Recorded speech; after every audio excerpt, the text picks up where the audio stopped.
أعوذ بالله من الشيطان الرجيم. بسم الله الرحمن الرحيم.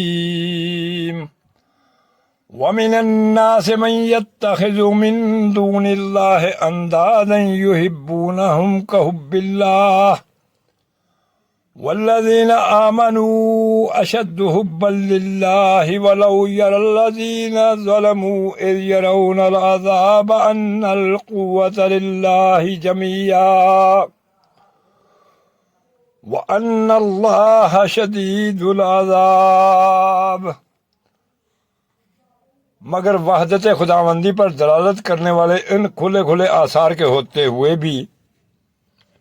کچھ لوگ ایسے ہیں جو اللہ کے سوا دوسروں کو اس کا ہمسر اور مد مقابل بناتے ہیں اور ان کے ایسے گرویدہ ہیں جیسے اللہ کے ساتھ گرویدگی ہونی چاہیے. حالانکہ ایمان رکھنے والے لوگ سب سے بڑھ کر اللہ کو محبوب رکھتے ہیں.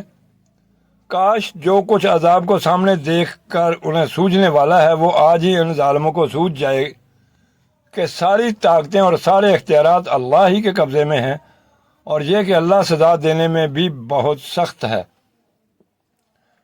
یعنی خدائی کی جو صفات اللہ کے لیے خاص ہیں ان میں سے بعض کو دوسروں کی طرف منسوب کرتے ہیں اور خدا ہونے کی حیثیت سے بندوں پر اللہ تعالیٰ کے جو حقوق ہیں وہ سب یا ان میں سے بعض حقوق یہ لوگ ان دوسرے بناوٹی معبودوں کو ادا کرتے ہیں. مثلا سلسلہ اسباب پر حکمرانی، حاجت روائی، مشکل کشائی، فریاد رسی، دعائیں سننا اور غیب و شہادت، ہر چیز سے واقف ہونا، یہ سب اللہ کی مخصوص صفات ہیں اور یہ صرف اللہ ہی کا حق ہے کہ بندے اسی کو مقتدر اعلیٰ مانیں، اسی کے آگے اطراف بندگی میں سر جھکائیں، اسی کی طرف اپنی حاجتوں میں رجوع کریں، اسی کو مدد کے لیے پکاریں، اسی پر بھروسہ کریں، اسی سے امیدیں وابستہ کریں اور اسی سے ظاہر و باطن میں ڈریں. اسی طرح مالک الملک ہونے کی حیثیت سے یہ منصب بھی اللہ ہی کا ہے کہ اپنی رعیت کے لیے حلال و حرام کے حدود مقرر کرے، ان کے افراز و حقوق معین کرے، ان کو امر و نہی کے احکام دے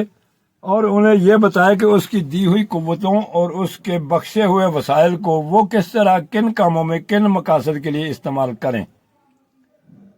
اور یہ صرف اللہ کا حق ہے کہ بندے اس کی حاکمیت تسلیم کریں، اس کے حکم کو منبع قانون مانیں، اسی کو امر و نہی کا مختار سمجھیں، اپنی زندگی کے معاملات میں اس کے فرمان کو فیصلہ کن قرار دیں اور ہدایت و رہنمائی کے لیے اسی کی طرف رجوع کریں. جو شخص خدا کی ان صفات میں سے کسی صفت کو بھی کسی دوسرے کی طرف منسوب کرتا ہے اور اس کے ان حقوق میں سے کوئی ایک حق بھی کسی دوسرے کو دیتا ہے وہ دراصل اسے خدا کا مد مقابل اور ہمسر بناتا ہے. اور اسی طرح جو شخص یا جو ادارہ ان صفات میں سے کسی صفت کا مدعی ہو اور ان حقوق میں سے کسی حق کا انسانوں سے مطالبہ کرتا ہو وہ بھی دراصل خدا کا مد مقابل اور ہمسر بنتا ہے، خواہ زبان سے خدائی کا دعویٰ کرے یا نہ کرے. یعنی ایمان کا اقتضا یہ ہے کہ آدمی کے لیے اللہ کی رضا ہر دوسرے کی رضا پر مقدم ہو اور کسی چیز کی محبت بھی انسان کے دل میں یہ مرتبہ